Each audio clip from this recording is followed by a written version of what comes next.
नमस्कार, news state देख रहे हैं आप। मैं हूं आपके साथ अंजीत। देश और दुनिया के तमाम शहरों में बनाए गए घंटाघर उस शहर की पहचान बन गए, लेकिन शासन प्रशासन की लापरवाही ने इन घंटाघरों को बदहाली की तरफ ढकेल दिया। मेरठ के घंटाघर का भी यही हाल था, लेकिन बॉलीवुड के बादशाह शाहरुख खान की दरियादिली ने मेरठ के घंटाघर की घड़ियों में एक बार फिर जान फूंक दी है। ऐतिहासिक शहर मेरठ के इतिहास को अपने आप में संजोए हुए है ये घंटाघर। यूपी के तमाम घंटाघरों में इसकी पहचान सबसे जुदा है, सबसे खास है, लेकिन इसकी अहमियत न हुक्मरान समझ पाए, न सरकारी अधिकारियों ने कभी रुचि दिखाई, जिससे घंटाघर पर लगी 4 दिशाओं की चारों घड़ियां लगभग 25 सालों से बंद थीं। यानी ये बस नाम का घंटाघर रह गया था, काम का नहीं। लेकिन बॉलीवुड के बादशाह शाहरुख खान ने इसकी सुइयों को एक बार फिर चला दिया है। दरअसल किंग खान इन दिनों आनंद एल राय के निर्देशन में बन रही फिल्म बबुआ में काम कर रहे हैं। बताया जा रहा है कि फिल्म में उनका किरदार एक बौने शख्स का है जो मेरठ के घंटाघर इलाके का रहने वाला है। फिल्म की शूटिंग के रिसर्च के लिए मुंबई से टीम मेरठ पहुंची थी।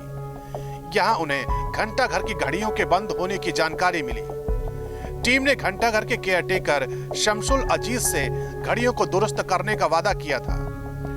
टीम ने मुंबई पहुंचकर बरेली के उन लोगों से संपर्क किया जिन्हें घंटाघर की घड़ियों को दुरुस्त करने में महारत हासिल है। 6 लाख खर्च की बात सामने आई, जिसके बाद शाहरुख खान की टीम ने पैसे जमा करवा दिए, जिससे मेरठ के घंटाघर की घड़ियों की सुइयां फिर से चल पड़ी। घंटाघर के केयरटेकर शमसुल अजीज शाहरुख का शुक्रिया अदा करते नहीं थकते। शमसुल जी के मुताबिक शाहरुख ने मेरठ को उसकी पहचान लौटाई है। मैं शशिकांत जी, शाहरुख जी और फिल्म के डायरेक्टर आनंद राय जी को, इन लोगों को का बहुत बहुत धन्यवाद और शुक्रिया अदा करता हूं कि उन्होंने मेरी परेशानी समझी और मेरे लिए ये मेरी परेशानी दूर कर दी। मेरठ के इस घंटाघर का इतिहास बहुत ही रोचक है। ये घंटाघर 1914 में बनकर तैयार हुआ था। दरअसल महारानी विक्टोरिया के बड़े बेटे किंग एडवर्ड अपना जन्मदिन मनाने के लिए आने वाले थे, लिहाजा आनन फानन में इस घंटाघर का निर्माण शुरू हुआ। इसकी घड़ी जर्मनी से आनी थी, मगर जहाज ही डूब गया, जिसके बाद इलाहाबाद के घंटाघर की मशीन उतरवाकर यहां मंगवाई गई थी। वो घड़ी भी नहीं चली तो कलेक्टर जेम्स पियर्सन ने घड़ी के कारीगर अब्दुल अजीज से संपर्क किया था। वक्त पर घड़ी ठीक कर देने के बाद कलेक्टर ने अब्दुल अजीज को ही घंटाघर का केयरटेकर बना दिया। तब से लेकर अब तक कई पीढ़ियां गुजर गईं। अभी भी यही परिवार घंटाघर की देखरेख करता है। उन्होंने उन्हें ऑर्डर दिया कि आप एक कमरे में अपनी शॉप खोलें, दुकान खोलें और 2 कमरों में अपनी फैमिली को रखें ताकि आप रात दिन इसको देखें, और ये बिल्कुल सही चले। उस दिन से बराबर हम ही केयर टेकर हैं। हमें भी 103 साल हो गए, लेकिन आज तक ना तो हमें कोई मुआवजा मिला, ना हमें आज तक सम्मानित किया। दूर दूर से दिखने वाला ये घंटाघर किसी जमाने में दूर दूर तक सुनाई भी देता था। माना जा रहा है कि वो अतीत फिर लौटेगा, फिर घंटे की आवाज सुनाई देगी। इस विशाल घंटाघर की तकनीक भी अपने आप में काफी जटिल और पुरानी है। इसी वजह से कम ही कारीगर इसे दुरुस्त करने का मादा रखते हैं। घंटाघर के आकार और महत्व को समझने के लिए इसे भीतर से देखना भी जरूरी है। मेरठ में 80 फुट ऊंचा ये घंटाघर, और इस समय मैं 60 फुट की ऊंचाई पर हूँ, और बिल्कुल चोटी के नीचे ही जहाँ ये घंटाघर की मशीन लगी हुई है। ये मशीन शाहरुख खान के प्रोडक्शन ने अभी ही लगवाई है, लेकिन जो पुरानी मशीन थी इससे बहुत बड़ी मशीन थी, और उसमें सारा सामान जो पीतल का था। अभी ये जो चक्री आप चलते हुए देख रहे हैं, ये समय बताने वाली चक्री है। ये मोटे मोटे तार इस पे बंधे हुए हैं, और ये तार खींचे हुए हैं ऊपर सुइयों के साथ। नीचे जो वेट आपको भारी सा दिखाई दे रहा है, इस सर्किल में, इसमें ये वेट बंधा है।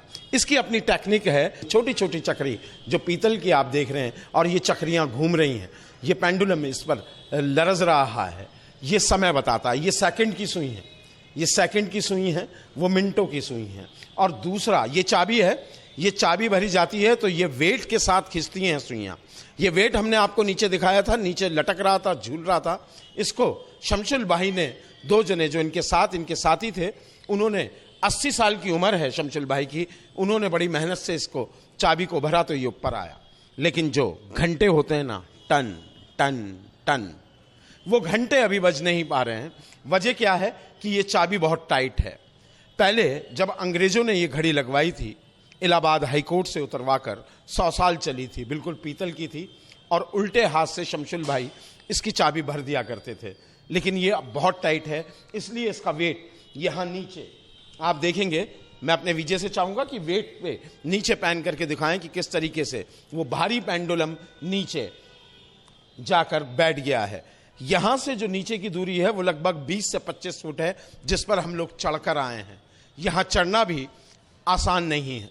एक कमी और जो है, इसके घंटों की आवाज 15 किलोमीटर दूर तक जाती थी। बचपन में हम भी यहीं रहे मेरठ में, और हमने भी सुना था कि जब ये घंटे होते थे, हमारा स्कूल का टाइम इसी से मिलके चलता था। यहाँ के बच्चे ऐसे ही पले बड़े इस घंटाघर की आवाज़ सुन के। बीच में जब और दूसरे लोगों ने इस घंटाघर को सही कराया तो इसकी जो एक खिड़कियाँ आप देख रहे हैं, इसको बंद कर दिया गया, परमानेंट फिक्स कर दिया, जिससे इसकी आवाज़ चारों कोनों से, ये आवाज़ हवा के प्रिपरेशन से, ये आवाज़ हवा जहाँ जहाँ तक जाती थी, इस घंटे की आवाज़ जाती थी। ये चारों जो दिशा में घड़ियां हैं, उन चारों दिशा के नीचे ऐसी ऐसी बड़ी खिड़कियां थी। मेरठ के घंटाघर की घड़ी की आवाज से कभी पूरा शहर उठता था।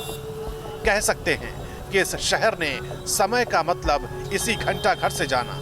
मेरठ के पुराने इलाकों में तो ये घंटाघर जिंदगी का सबसे खास हिस्सा रहा है। आज भी इस घड़ी की अहमियत बताते हुए लोग उत्साहित हो जाते हैं। बहुत आवाज़ अच्छी थी, अब थोड़ा हल्की है। पहले तो गुदड़ी तक जाती थी कि ऐसा जैसे यहीं बज रहा। तो पीछे तो ये खराब भी रहा काफी साल, बहुत टाइम खराब रहा। जब हम छोटे से थे, जो हमारी पैदाइश मेरठ की है और घंटाघर पे हमने बड़े पले हैं, तो यहीं की आवाज़ सुन के ही स्कूल जाते थे और यहीं से सोचते थे घंटा बजेगा और जब भी उठ जाते थे। अक्सर फिल्में रिलीज होने से पहले प्रचार के लिए कंट्रोवर्सी का सहारा लेती हैं, लेकिन शाहरुख ने अपने दरियादिली से अपनी फिल्म और शहर को सुर्खियों में ला दिया, शहर को पुरानी पहचान लौटा दी और लोगों का दिल जीत लिया।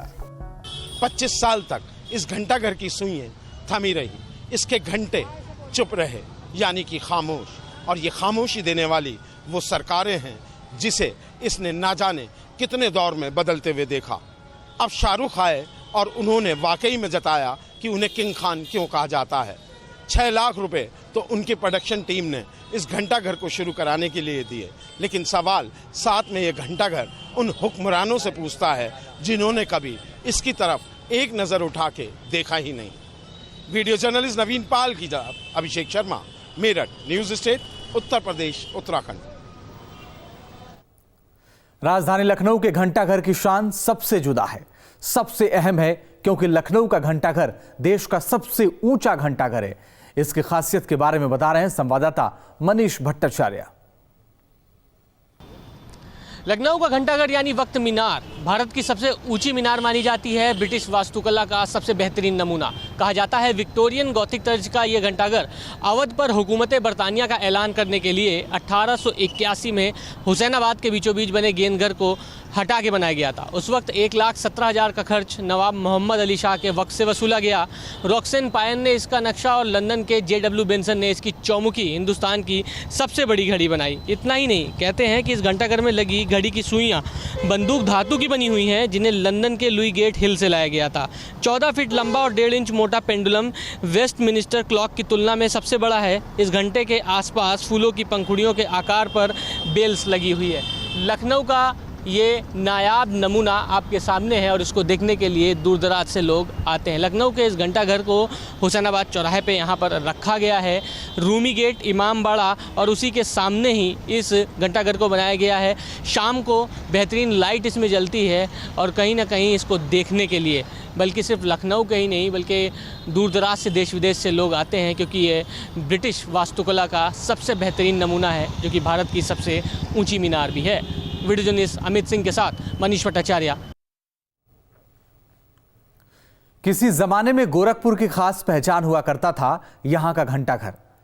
साल 1937 में बनाए गए इस घंटाघर की वजह से गोरखपुर में उद्योग धंधों को नई ऊर्जा मिली, लेकिन प्रशासन की लापरवाही की वजह से गोरखपुर का घंटाघर भी अपनी रौनक खो चुका है। 80 साल पहले गोरखपुर को घंटाघर मिला था। इस नई पहचान को नाम मिला था चिगान टावर। उर्दू बाजार में बना ये घंटाघर शहर की शान हुआ करता था। वक्त के साथ गोरखपुर तो आगे बढ़ गया, लेकिन घंटाघर धूल ही फांकता रह गया। इसके आसपास के बाजार की सूरत बदल गई, लेकिन घंटाघर की तस्वीर बदलने की कवायद नहीं की गई। शहर के इतिहास को अपने आप में संजोए चिगान टावर के नाम से इस घंटाघर के वजूद में आने की कहानी बेहद दिलचस्प है। ये 1937 में हमारे ग्रैंडफादर के फादर ने बनवाया था, चिगान साहब ने, और इसलिए आज भी उसका नाम जो है वो चिगान टावर है। और उस ज़माने में कुछ पेनाल्टी वगैरह लगी थी हम लोग के ऊपर, जिसकी एवज में जो है ये हुआ कि हमारे ग्रैंडफादर लोग चूँकि गोरखपुर के रईस थे, उन्हें कहा कि हम कुछ भी नहीं देंगे, इसके बदले में जो है गोरखपुर शहर में घंटाघर नहीं है, हम एक घंटाघर चिगान टावर। इस घंटाघर के रखरखाव और इसमें लगी घड़ी की देखरेख की जिम्मेदारी नगर निगम की थी। कई सालों तक नगर निगम ने जिम्मेदारी को जैसे तैसे निभाया, लेकिन अब सिर्फ लापरवाही का आलम है। हम इस समय हैं गोरखपुर के घंटाघर इलाके में। ये इलाका कपड़ा और स्वर्ण व्यवसाय के लिए एक बड़ा बाजार माना जाता है, लेकिन इस इलाके की असल पहचान ये टावर है। ये टावर है घंटाघर और इसको चिगान टावर भी बोलते हैं। साल 1937 में एक सेठ चिगान साहू के वंशजों ने इस टावर को बनवाया था और तब से लेकर के अब तक गोरखपुर की ये पहचान बन चुका है। दूर दराज से लोग जहां इस शहर में व्यापार करने या फिर दूसरे काम के लिए जब भी आते थे तो घंटाघर एक लैंडमार्क हुआ करता था गोरखपुर में, और यहाँ पे एक बड़ा व्यवसाय, एक बड़ा बाजार हुआ करता था। बाजार तो आज भी है, लेकिन घंटाघर अब धीरे धीरे खत्म हो रहा है। इस घंटाघर की दीवारों की अगर बात करें तो दीवारें जर्जर हो चुकी हैं। 80 सालों में जिस हिसाब से इसको मेंटेनेंस चाहिए था वो चीज़ नहीं मिल पाई है। नगर निगम ने इसको मेंटेनेंस कराने का, इसको सुनिश्चित करने का ठेका तो लिया है, लेकिन काम कुछ भी नहीं होता। कर्मचारी यहाँ पे एक तैनात है, लेकिन वो हफ्ते में सिर्फ 1 या 2 दिन आता है, बाकी दिन उसका कोई पता नहीं होता। घड़ी की अगर बात करें घंटाघर के, तो ये घड़ी भी कभी चलती है तो कभी नहीं चलती है, और हमेशा जो समय बताती है वो गलत बताती है।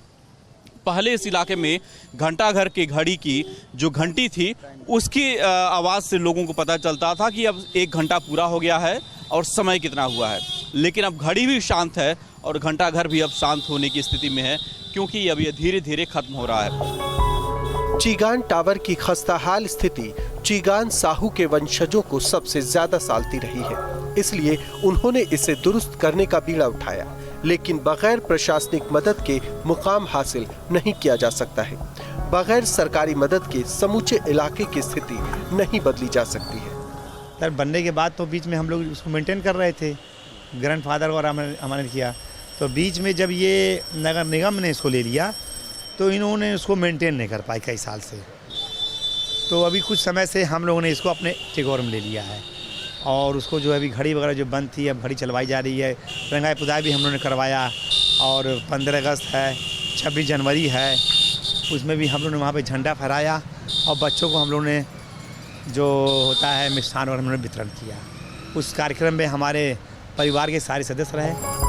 घंटाघर के इलाके में पनपे और बढ़ते हुए व्यापार ने गोरखपुर को आर्थिक रफ्तार दी है, इसलिए इस पहचान को धूल फेंकते देख स्थानीय लोग मायूस हो जाते हैं।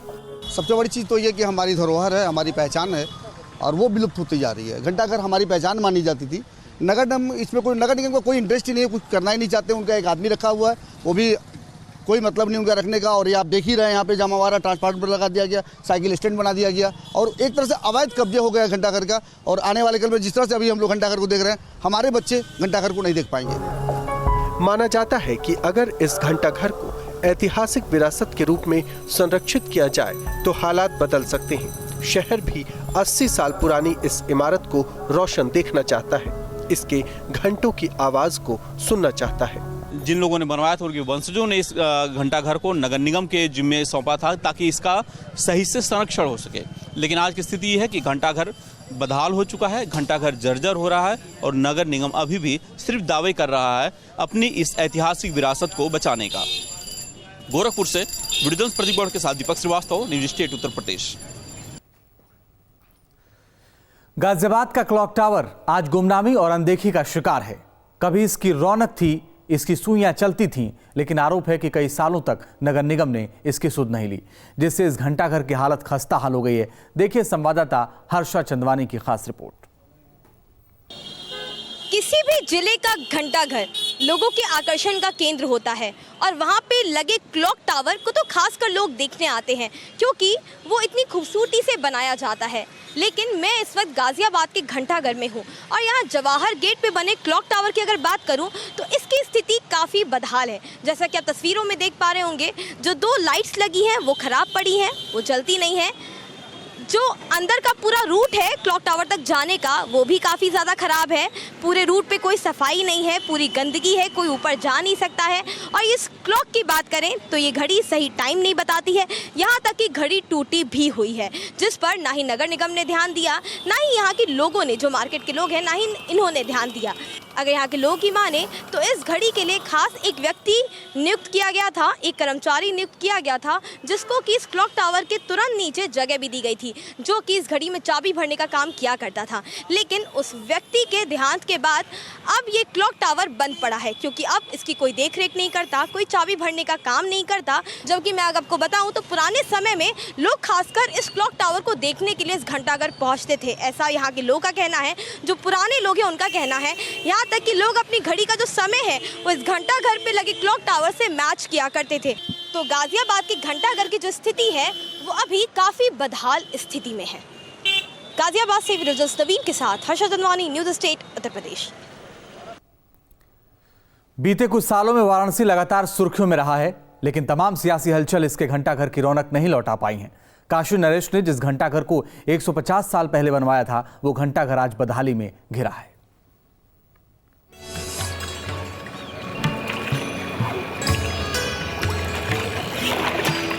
काशी की गलियां ऐतिहासिक इमारतों से अटी पड़ी हैं। शहर को विरासत में जो कुछ मिला है उसे सहेजने की कोशिश तो हुई है, लेकिन इस लिस्ट में खूबसूरत घंटाघर शामिल नहीं हो पाया।